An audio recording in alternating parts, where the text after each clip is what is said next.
Hey guys, we love a good restaurant as much as the next person, but over the years we found that I'm able to make some of our favorite fast foods at home with a lot less carb and a lot less fat than the restaurant version. So I know some of you are trying to eat in a little bit more. So I wanted to share my 3 tips for making some great mock fast foods: pizza, pork barbecue, and hamburgers. So first, with the pizza, get yourself a thin crust. So all the grocery stores have them. Get the thinnest crust they have, and you'll find that cuts way down on the carb.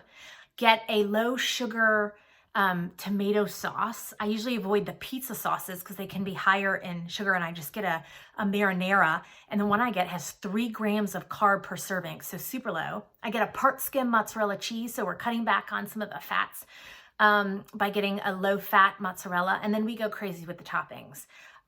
Chopped up peppers, mushrooms, I've thrown spinach, we do pepperoni, sausage, chicken, you name it, artichoke hearts on the pizza, and really get creative and create a delicious meal. That way that's much lower carb and fat than the other pizzas would be, I'm sorry to say.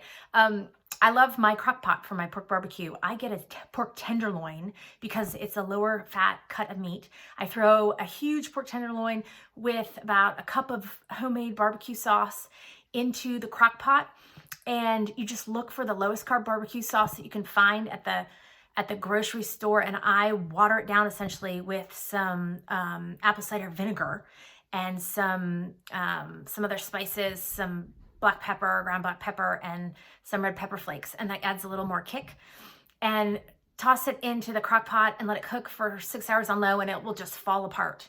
And then my last tip is grill if you have an outdoor grill, you have an outdoor space, you have a grill your hamburgers, because the fat just drips down into the grill and you end up with a leaner piece of meat, your hamburger that you're enjoying. And we eat them open face, so bun or bread only on the bottom to help you pick it up. And then on top, we do cheese and lettuce on top, sort of to hold it, the lettuce as your top part of your bun, and you cut your carb count in half. So that's how we enjoy our low fat, low carb fast foods at home. And I hope you'll do the same. And it won't be long till we're back able to go out and get what we want. Have a great one. Bye.